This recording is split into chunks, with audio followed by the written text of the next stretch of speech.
professionals can think up and are confident that you will not notice that you never agreed to pay and don't need to pay. Okay. Legalese. Legalese is a secret language invented to trick you. It uses English words but attaches secret meaning to those words with the sole intention of stopping you from believing that what they are saying to you has nothing to do with the normal meaning in the English language. Their purpose is to cheat you and rob you. For example, they will ask you, do you understand? In English, that means, do you comprehend what I am saying to you? And the automatic response will be yes, meaning I do comprehend what you are saying to me.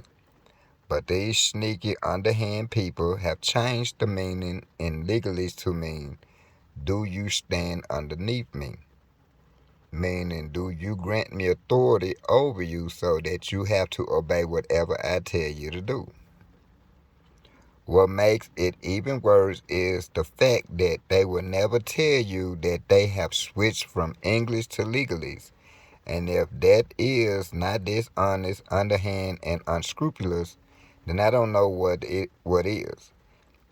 If you answer the question believing that English is being spoken, then they pretend that you are contracting with them to become subordinate to them.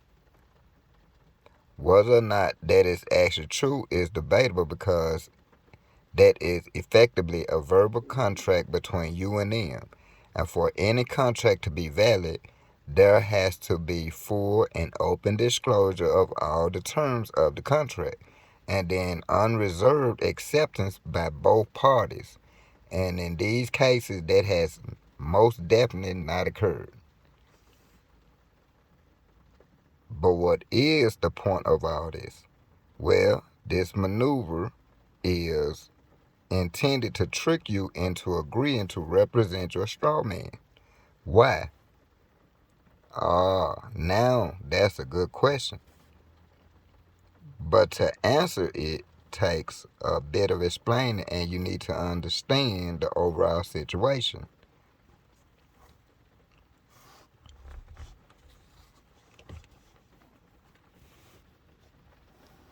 All human beings are born equal with complete freedom of choice and action. If you live in the same place as a lot of other people, then there are few restrictions which have grown up by common consent over time. These restrictions are for your protection and other people.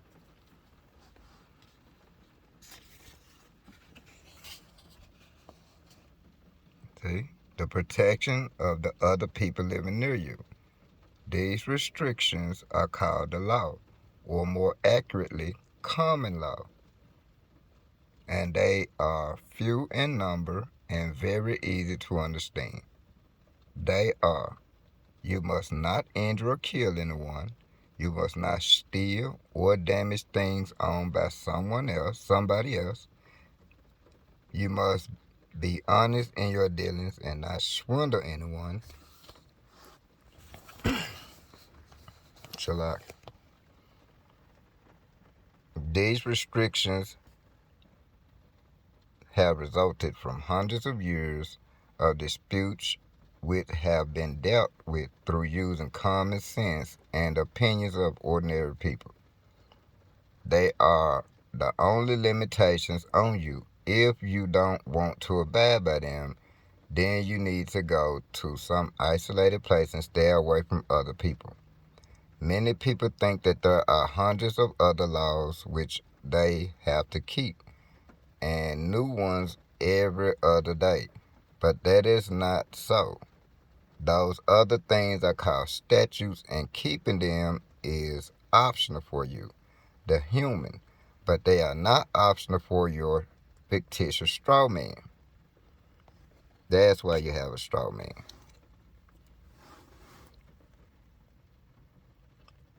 And that is why the people who benefit from those things want to persuade you to represent your straw man and so become subject to all their invented restrictions and charges. If you knew that they were optional, would you agree to them? Give most of your earnings away in taxes and similar charges, pay to own a vehicle, pay to own a television set, pay to drive on roads which were built by your money, be forced to join the armed services if you are told to, send an army which is supposed to represent you into another country to murder innocent people there. Were you ever told that these things are optional? If you agree to represent your straw man, then these things become binding on you. These are some of the statutes which politicians keep inventing in order to make you poor, make them and their friends rich, and keep you in a position where you have to do everything they say, no matter how much that harms you and does away with your natural freedoms and rights. But says somebody, we elect the government to represent us, so we have to do what they say. After all, they have our best interests at heart, don't they? Well, that is nice. That is a nice thought. But is it actually true? No, it isn't. You think that you elect politicians to represent you in your government, but that is not what you actually do. That is part of a very, very carefully fostered illusion intended to keep you in your place and give most of your earnings away, typically 80% of all you earn. Part of the secret is that what is supposed to be your government is actually a private owned for profit company. And all that you do when voting is to help choose the serving officers inside that company. It will never make the slightest difference to what happens in the future, as the company policy and actions are controlled by the owners of the company, and they are not influenced in any way whatsoever by what you want. Think this is far-fetched? Then check it out via Dun and Bradstreet or any other place which records the setting up and performance of the 160 million commercial companies worldwide. What you do when you do that, you will discover, for example, that the United States is a commercial for profit company. The United States Corporation is a private company.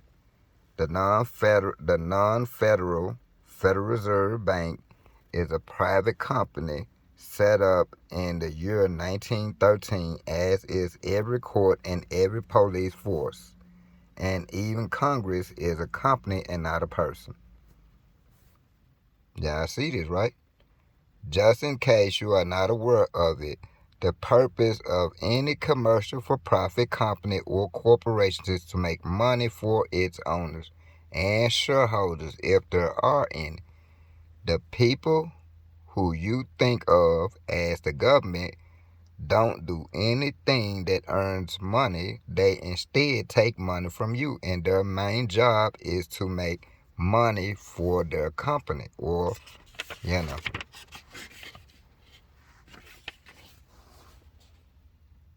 to make sure that you don't realize that they are in the same position as IBM, International Banking, or as IBM, which takes away millions of your money every year. So why all the pretense of there being a genuine government which you elect and who serves you? They don't want you to understand that they are just running a company which produces nothing of any worth, something like a betting shop, where almost every customer loses money and wake up to the fact that, unlike what you have been told all your life, This is all optional, and you don't need to play their rip off game any longer unless you want to. Shut up. They want you to be so burdened down with paying them money and working so hard and so long that you don't have time, money, or energy to stop and think about what is happening to you and your family. They are desperate to stop you from just walking away from their scams, so they make every effort to connect you with the fiction, which is your straw man, because fictitious entities like commercial companies can't have any dealing with a real man or a real woman. They can only deal with another fiction like your straw man, and it is essential that they fool you into believing that you have to act on behalf of your straw man, which you don't. They have a number of well proven methods of distracting you and keeping you from finding out. They want you to see a great deal of entertainment, not because there is anything wrong with entertainment, but while you are being entertained, you will not be asking awkward questions. See, I keep telling people, ain't nothing wrong with asking questions. The only thing is, are you asking the right questions? Ever just started asking the right questions. So, are you? Okay, let's pick back up. Also, they are very careful that most entertainment reinforces their make believe world and makes it appear to be the real world, where everyone is under the government, police officers, police officers uphold the law, taxes are essential in order to keep things going, and things which are said to be bad for you are taxed heavily, not to make money, but supposedly to encourage you to avoid those things. You will notice that they keep saying that their invented statutes are the law, which they most certainly are not. But if they say it often enough, people start believing it and never think to question what they say. They also have another very effective technique, and that is fear. They want you to be afraid. Afraid of imaginary terrorists, afraid of disasters, afraid of new disease, afraid of foreign countries, afraid of the economy doing bad and inflation rising. If you doubt this, then take a look at the news and count the number of positive, uplifting news items and the number of negative or depressing news items. It doesn't take much in the way of research to see the very heavy negative bias in the news. The reason behind this is to make you feel that you need a government and an army to protect you from these supposed dangers. It is easy to keep the news items biased that way because all of the major news agencies and media outlets in the world are owned by only 5 or 6 privately owned commercial companies. Y'all see this, right? So when y'all hear Eric say this is what's really going on versus what they telling you, nah, don't just be saying it, bro. Nor sis. So to supposedly connect you to the straw man, which they created for you when your birth was registered, they used the legalese technique of conning you with the name of the straw man if you are ill advised enough to go to court, which a corporate which is a corporate place of business. As the accused, you will be asked to confirm your name, quoting the full name shown on your birth certificate, which is the legal personality. You see what they told you? Which means what they call a straw person is your legal personality.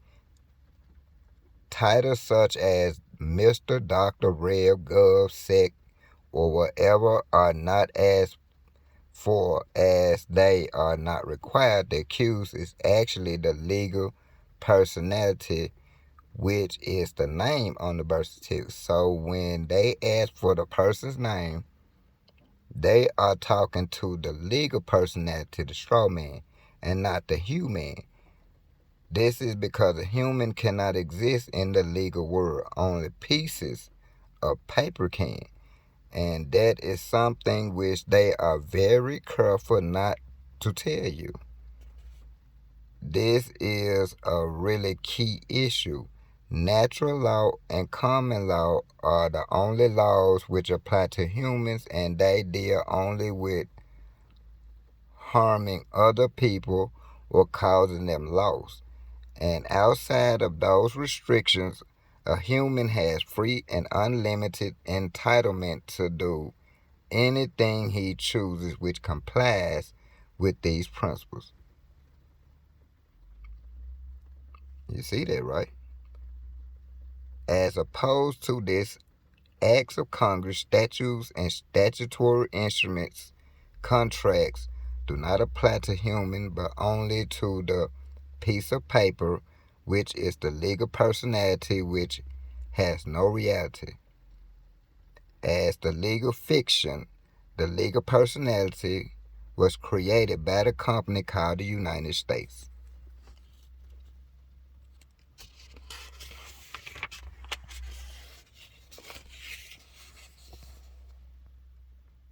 That company gets to say what the rights and duties for that piece of paper are.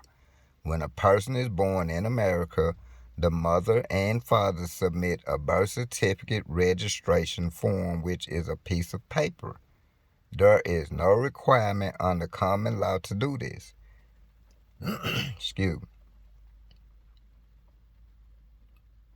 When any limited company or corporation is set up, there is always a certificate of registration in order to create its legal personality, and that is a piece of paper. Please note that an American birth certificate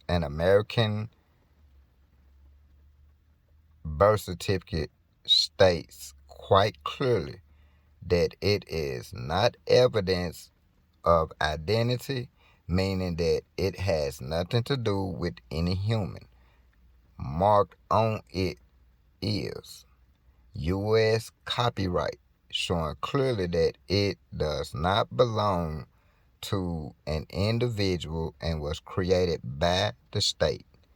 This act of registering a child makes that child a ward of the court, and the child can be taken away from the parents at any time. But y'all thought I was lying. Remember that? So we're going to read over that one more time. Okay?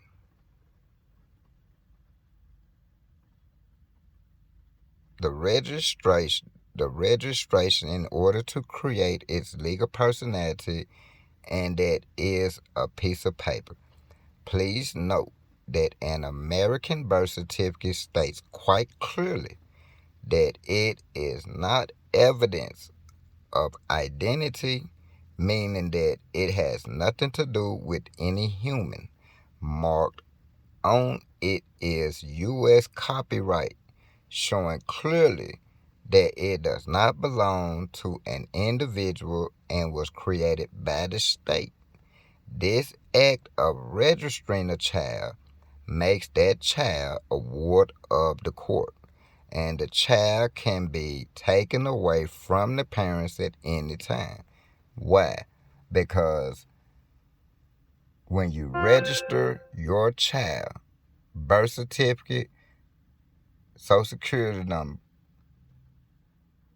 you registering it to the state, which means the state is a company. That company is now claiming ownership of that title. So, you're not as supposed to register your children. You're supposed to go and record their birth, which makes them owner of themselves, and you're the guardian of that child. But they don't talk about that. They don't tell you that you're not supposed to register your child. You are supposed to record your child. Therefore, there's a record showing the mother and the father, not parents, but the mother and the father gave birth by creating a child. No one speaks of it. The legalese definition of words which sound commonplace can be found in Black's Law Dictionary, and the current edition is the 8th. Interestingly, in legalese, you, the human, are defined as a monster. See that? Which shows exactly what the people who use legally think of you. Charming people, aren't they? So I'm going to go over that again. Interestingly, a legalese, you, the human, are defined as a monster, which shows exactly what the people who use legalese think of you. But y'all thought I was lying. Okay. But I keep telling y'all, I just do my homework. That's all. I don't think I know more than nobody. I just read. Another trick they try to play on you is to imply that a summons is something which you must obey, while in fact it is only an invitation to attend their place of business. They are not inviting you, the man or woman, but instead they are inviting the legal personality to their place of business. And please note that there is a choice, as it is only an invitation. Okay? The legal personality is just a piece of paper, a birth certificate created by the commercial company called the United States Corporation, and it is not the human.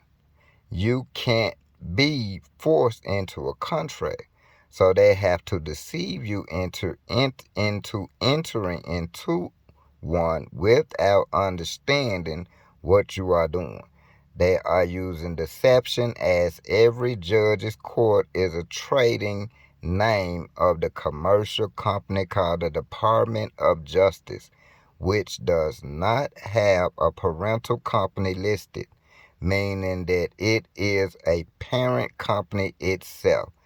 Legal people on being shown this company registration respond by realizing that if this information is genuine, which it is, then the U.S. has been lawless for more than 100 years, because the whole justice system is being dealt with by a commercial company. Going to court in connection with any civil action is a very bad idea, as the only function of a court is to judge between two parties who disagree and then penalize the loser. The court doesn't care who wins or loses, and the objective of the court is to make a profit for its owners, as it is a commercial enterprise and its purpose is to acquire money from anybody who is foolish enough to attend. If you look at the summons, which is really an invitation to go to court, you will see that it is not in your name, but in the name of the straw man, which they are hoping to fool you into representing.